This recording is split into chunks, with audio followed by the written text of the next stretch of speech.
سلامونه. موږ تاسو د هر شي لپاره د امنیت کلمه ذکر کوو. مثلا موږ تاسو وایو فزیکي امنیت، اقتصادي امنیت، زراعت امنیت او همدارنګه ډېر زیات نور. مثلا موږ تاسو وایو چې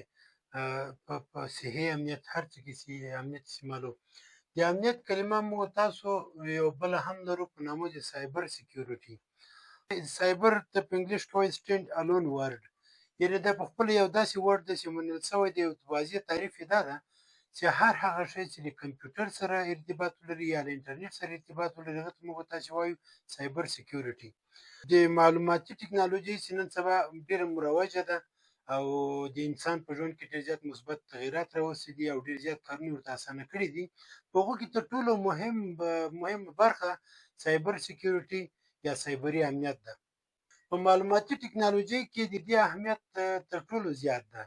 لکه څنګه چې معلومات که یو خواته کې معلومات مهم دي، که بلې خواته موږ تاسو انفراسترکچر یا زیربنا مهمه ده. همدارنګه لکه دا دوه شیونه چې مهم دي، دریم شی چې دې ته سایبر سکیورټي وایي، که چېرته دا شتون ونه لري، د دې دواړو معلوماتو د زیربنا شتون له خپله سوال لاندې راځي. سایبر سکیورټي یا سایبري امنیت د موبایل یا د کمپیوټر له عادي پاسورډ نه نیولې چې په همدې مبحث کې شامل دي، بیا ان تر ډېر پیشرفته سیسټمونو پورې لکه د کلاوډ پورې، ټول همدا یو بحث ده. د سایبر سکیورټي اهمیت نن سبا ډېر زیات ده او په میلیونونو ډالر د میاشتې شرکتونه تهیه کول نه ترلاسه کوي،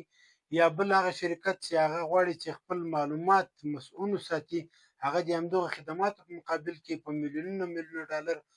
کوي، عرضه کوي او وړاندې کوي یا تحویلوي ورته. راځو دې ته چې سایبر سکیورټي کې موږ تاسو سکیورټي یا د خپل سایبري امنیت په څو برخو باندې تقسیموو. اول ته موږ تاسو وایو چې انفارمیشن سکیورټي.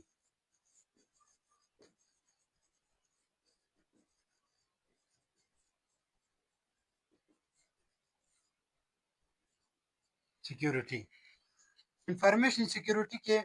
ټول هغه موارد چې هغه په معلوماتو پورې اړه لري، لکه فایل، عکس ده، غږ ده او تصویرونه دي، هر هغه شی چې د معلوماتو بڼه ولري، کله چې موږ تاسو معلومات خوندي کوو، هغه ته موږ تاسو وایو انفارمیشن سکیورټي.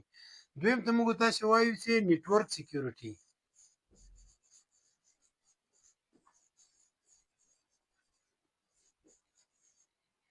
نیټورک سکیورټي دا هغه امنیت ده چې موږ تاسو د بعضو اقداماتو په ترسره کولو سره خپله شبکه دا امن کوو. مثلا خپل موبایل ته پاسورډ ورکوي یا فیس ریکګنیشن ورکوي یا همدارنګه کمپیوټر ته هم همداسې. دریم ته موږ تاسو وایو اپریشنل سکیورټي.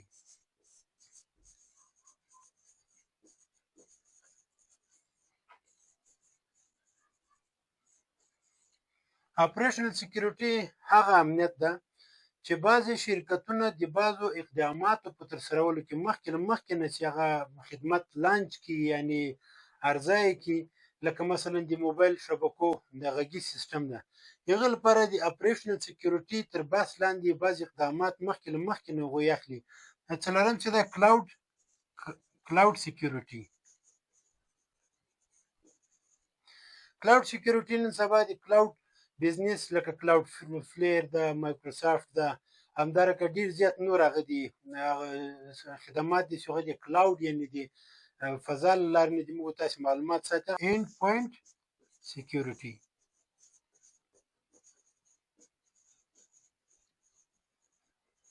موږ تاسو په دې باندې وغږېدو چې انفارمیشن سکیورټي، نیټورک سکیورټي، اپریشنل سکیورټي، کلاوډ سکیورټي، اینډ پوینټ سکیورټي. دا مبحث د چا لاندې دی؟ سایبر سکیورټي. سایبر سکیورټي لکه موږ تاسو ویلې د چی لپاره استعمالیږي؟ د دې لپاره استعمالیږي تر هر څه نه مخکې اول ایته ډیوایس یا ایته نیټورک یا شبکه خوندي وي. دې ته صرف ایته هغه کوم کریډنشل یا پاسورډ یا کوم هغه دي چې ورکړي وي، مثلا موبایل کې ایته فیس ریکګنیشن ده، یا مثلا د فینګر هغه ده ریکګنیشن ده، یا مثلا پاسورډ ده. که چیرته بل کس ته د لاس ورولېږي دا موبایل او په دې کې پاسورډ نه وي، ممکن تا په زرګونو عکسونو هغه کې ځان ته کاپي کې یا واخلي یا غلط استفاده ورنه کړي. مثلا تا موبایل ته ننوځي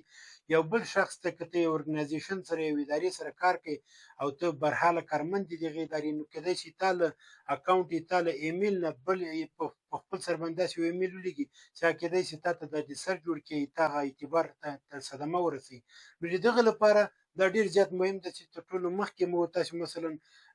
دغه خپلو شبکو یا ډیجیټل سیسټمونو خوندیتابه لپاره موږ تاسو د سایبر سکیورټي بحث همیش کوو. اوس راځو دې ته سایبر سکیورټي کې کوم اصطلاحات موږ تاسو کاروو. مثلا موږ تاسو اورو چې انټرست یا دا کلمات هم اورېدلي، خو دا د چا تر سقف یا د چت لاندې واقع کېږي. مثلا موږ تاسو ته میلویر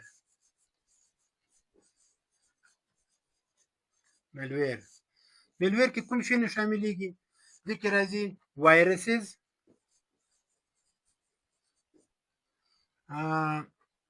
ورمز، تروجان او بل چې د سپایویر.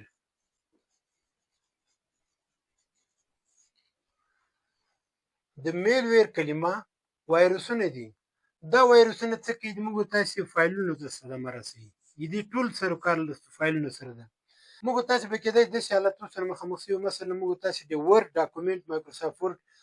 ډاکومنټ کې یو ډاکومنټ جوړ کړی وي او ډېر منظم جوړ کړی او 15 صفحې داسې وخت راغلی وي چې هغه موږ تاسو د یو اس بي یا د میموري اس ډي کارت له لارې نه بل یو ته کاپي کړی وي. هغلته دغه په دا ټکسټ کې په دې ډیزاین کې په هر څه کې تغییر راغلی وي. کله کله داسې کېږي چې مثلا فونټونو کې تغییر راغلی وي، نو هغه له دې هغه د شي مثلا بیا د وایرس مسله ده. په کمپیوټر بعضې د ورمز په یعنې چې موږ تاسو چینجي ورته وایو د ورمز اصطلاح چې کارېږي هغه ته کارېږي چې د شبکې د لارې نه هغوی خپل فعالیت کوي. مثلا که یو شبکې ته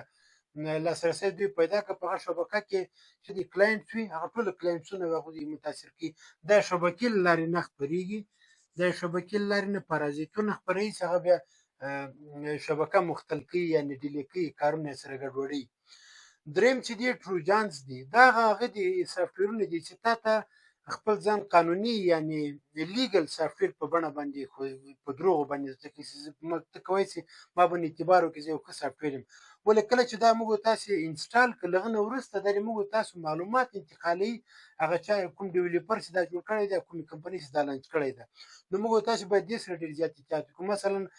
هغه لیبارټریانې چې هغوی سافټویرونه جوړوي ډیولپران پکې ناست وي، مثلا د مایکروسافټ ده یا مثلا د ګوګل پلی نه جوړېږي یا هغه نه د ایپل سټور نه جوړېږي، هغه ډېر زیات اعتبار له نسبت هغه ته چې مثلا یا ایراني جوړ کړي یا پاکستاني جوړ کړي یا په کابل کې یو افغان جوړ کړي، ځکه په دې لیبارټري هغه نه ده اپروف شوې نه ده او کېدای شي هغه د خپل ما تا کار به هم وکړي خو شخصي معلومات هم کېدای شي په دې کې خپل هغه کې حاصل کړي. دا څه کوي؟ دا د سافټویر په ډول باندې چې سافټویر ځان ته وایي چې کوی چې ما باندې اعتبار وکړي. بل ته وایي سپایویر. سپایویر هغه سافټویرونه دي چې هغه یو مملکت د بل مملکت په نیټورک کې ننباسي یا یو ارګنایزیشن د بل یو لپاره ننباسي یا یو یوزر بل یو ته په ډیوایس کې ورلیږي او انسټالوي. دا دوه هدف لري، یو څارنه کوي، دویم استخبارات یعنې جاسوسي پرې کوي په دې سپایویر باندې. سپایویر ډېر زیات اقسام لري. مثلا کېدلی شي تا ته مثلا د سکرین ریکارډر په نامه باندې شاید چې انسټال کې هغه چې څومره ریکارډینګ مثلا ته کوي، تا سکرین ریکارډ کوي که موبایل کې کمپیوټر کې تا کار هم کوي، تا ته هم هغه کومه ویډیو یا اډیو جوړوي، تا ته وایي چې دا تا اډیو شوه، ولې هغه تا د معلوماتو یوه کاپي ځان ته هم اخیستلی شي. یعنې که مثلا کوم موضوعات په هغه کې څېړل شوي دي څومره خطر لري څومره نه لري، سپایویرونه د دغه لپاره استعمالېږي چې یا جاسوسي پرې کوي یا څه پرې کوي، څارنه پرې کوي په ده باندې. یو ډول ده چې د یو ډول میلویر لاندې نه څلور اقسامه نور دي چې مثلا موږ تاسو باید دې باندې آګاه یو چې مثلا د کوم حالتونو ته موږ تاسو تللی شو. دویم ډول چې دغه ته فیشنګ وایي. فیشنګ څه کوي؟ چې تا یو افیشل ایمیل راخلي، د هغې ایمیل له لارې نه هغوی نوم یې هغه کوم اکاونټ نیم چې ورته وایي هیډر هغه یې هماغسې جوړ کړی وي، د تا له اکاونټ په داسې ظاهر کوي، بل یو ته داسې ښیي چې زه خو فلانی کس یم او داسې د پیسو یا مثلا سوء استفاده یا بعضې نه مناسب کلمات ورته استعمالوي. تر هغه نه وروسته چې کوم هغه ته موږ تاسو ورته وایي چې DDoS Distributed Denial of service. کله کله به موږ تاسو اورېدلی چې د علي بابا ویب سایټ کې چون هغه بي ټو بي ده چې موږ تاسو ورته بي ټو بي څه معنا بزنس ټو بزنس. بزنس ټو بزنس یعنی یو تجارت بل تجارت سره په انلاین ډول باندې خپل انټراکشن کې یوزر نه ده علي بابا منځ کې پلیټفارم علي بابا ده یا تھرد پارټي یا راهنمایي معاملات علي بابا ده ته ننوځي مثلا دجې نه تایوان کې ټایرونه اخلي یو کنټینر دوه کنټینر هغه کوم هغه څه کوي کله کله د علي بابا ویب سایټ یا هغه نور ډیر زیات میډ ان چاینا ډاټ کام ویب سایټ یا مثلا په اروپا کې بعض ویب سایټونه دي بي ټو بي دي هغه کله کله ډاون کیږي ولې ډاون کیږي چې هغه ته بعضې هغه ناست وي ارګنایزیشنونه دې لپاره چې دا رقابت کوي دوی زمینه سازي ځان لپاره وکړي هیوج volume of traffic یعنی ډیر غټ ترافیک په هغه باندې ورکشي کوي دې لپاره چې هغه محدود کسټمران چې په دې بي ټو بي بزنس کې ننوتي دي لاګین دي د هغوی وخت ونیسي هغه ډیلي کړي ډیلي چې د ویب سایټ مکمل ورې ډاون چې 4 ساعته 15 ساعته تر څو پورې هغوی بیا په دې سکیورټي باندې کار کوي هغه بیرته اپ کړي ښه درې خو مو وپېژندل اوس څلورم ته راځو چې هغه څه ده موږ تاسو ورته وایو چې پاسورډ اټیک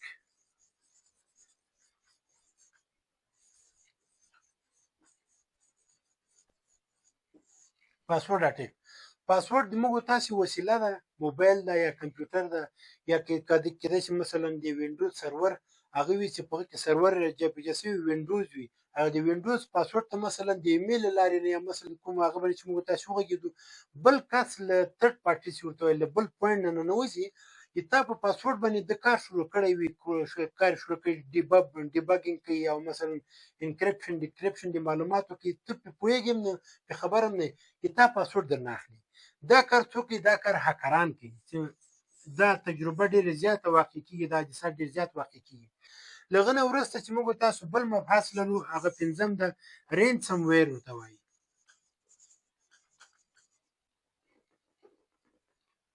رینسم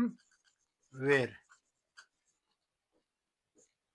رینسم ویر کې څه کوي چې تا معلومات راخلي فایلونه دې راخلي هغه انکریپټ کوي کوډ ورکوي بیا ته بلیک میل کوي پیسې درنه غواړي که چېرته دې پیسې ورکړي هغه کوم هغه ریکویسټ یا ډیمانډ چې هغه دې ترسره کړي فایلونه بیرته په اختیار کې درکړي که چېرته دې دا کار ونه کړي هغه کولی شي دا معلومات نورو ځای کې خپاره کړي مثلا ډېر غټې رسنۍ دي چې دا کارونه کوي ډېر زیات واقع شوي دي موږ تاسو اقسام اهمیت او تعریف د سایبر سکیورټي یا سایبري امنیت باندې پوه شو اوس راځو دې ته هغه کوو چې په د سایبر سکیورټي لکه دا کومې خبرې چې موږ تاسو وکړه تر دې نه وروسته نور سټیپونه کوم دي او په آینده کې کوم تدابیر ورته نیول کېدلی شي اوس غټې غټې کمپنۍ دي او شرکتونه چې په ای آی انټیلیجنس باندې هغوی کار کوي ای آی انټیلیجنس باندې څه کوي یا به یې دته سپاري او چې تار یې سپارل هم دي بل ته مثلا دوی وایي چې کلاود کمپیوټینګ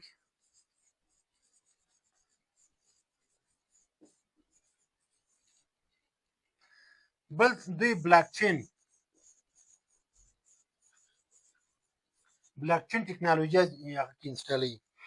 نو موږ تاسو اوس دا وپېژندل چې آینده کې به کېدای شي دا نوره پیشرفته حالت ځکه چې څومره موږ تاسو معلومات زیاتېږي په دنیا کې هغومره دنیا ډیجیټلایزیشن ته نږدې کېږي چې کله ډیجیټلایزیشن ته نږدې شوه معلومات ډیجیټل وي نو دا تر ټولو نه مهمه برخه د سایبري امنیت ده او سایبري امنیت په آینده کې د مصنوعي ځیرکتیا استخبارات د کلاود کمپیوټینګ او د بلاک چین ټکنالوژي په کارولو سره د دې آینده نور هم تضمین کېدلی شي نور هم سکیور کېدلی شي معلومات به نور هم زیات خوندي وي موږ تاسو که په شخصي ډول باندې خپل معلومات په موبایل کې یا کمپیوټر کې استفاده کوو موږ باید څه وکړو دغه پنځه لارې چارې باید موږ تاسو ډېر زیات غور ورته وکړو تر ټولو مهم قوي پاسورډ چې هغه ورته وایي چې هغه کې الفابیټ وي مثلا سمبولونه وي غټ کرکټر وي وړوکی کرکټر وي تر ټولو نه سخت پاسورډ چې موږ تاسو په ذهن کې یا باید یاداشت کړو دویم موږ تاسو که چېرې کمپیوټر استعمالوو په هغه کې باید موږ تاسو فایروالونه هغه وي فعاله وي او که چېرته قوي شبکه ولرو آی ډي اس وای پي اس ورته مثلا انټروژن ډیټیکشن سیستم یا مثلا